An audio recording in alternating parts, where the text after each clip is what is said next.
What is the gold standard test for rheumatoid arthritis?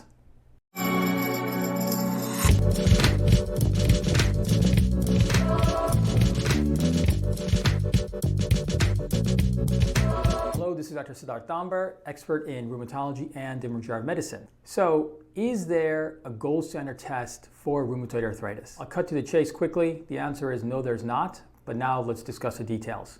So rheumatoid arthritis is an autoimmune condition, meaning your immune system gets overly active and causes inflammation in the joints by attacking it.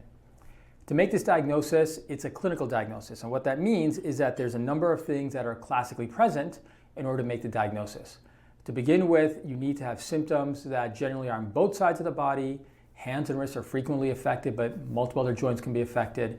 And it should be going on for at least 6 weeks or more. There are a number of labs that can be associated with rheumatoid arthritis, including antibody tests. You should have active inflammation either on examination or on imaging. So you need a number of different things to line up correctly in order to make the diagnosis. There are a number of antibodies that can be associated with RA. The rheumatoid factor, the CCP antibody are both associated with rheumatoid arthritis.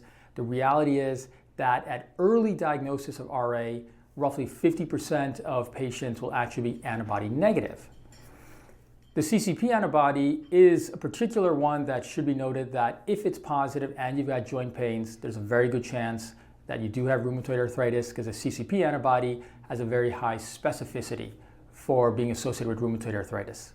But again, neither one of those antibodies, even if they're positive, necessarily mean that you have active inflammation.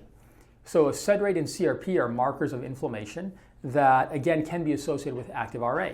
In my experience, in some patients, it correlates really well with disease activity. In other people, it doesn't necessarily fit as well. So again, it's not 100%. When it comes to imaging, there's a few different examinations to consider. People usually get x-rays done. The reality is that x-rays don't really show inflammation. They'll show if you've had chronic damage, they'll show wear and tear arthritis, they'll show if you've had fractures. When it comes to showing inflammation in rheumatoid arthritis, not so good. Ultrasound is really my preferred imaging modality for RA. And if you do an ultrasound examination of an affected joint, if it shows inflammation, that is very consistent with RA.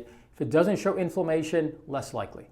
MRI is another examination that can be done, very sensitive for finding inflammation.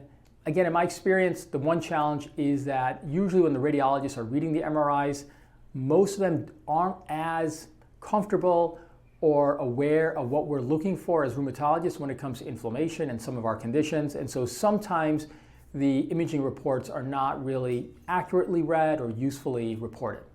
As a rheumatologist, I'd have to say there's not one specific gold standard test for rheumatoid arthritis. There's a whole cluster of things you have to look at. But if I had to pick one that I think is close to being a gold standard test, it's ultrasound, just because of how good it is at looking for damage in the joints as well as active inflammation and really cutting through some of the noise that can happen when you first see patients when it comes to all the other testing that's been done that may be positive or negative or symptoms that may not be exactly perfect. Ultrasound really is such a great imaging modality to really help hone in on a diagnosis. Thanks for your time. Give us a like, subscribe to the channel. Until we connect again, have a good day and live well. Bye-bye.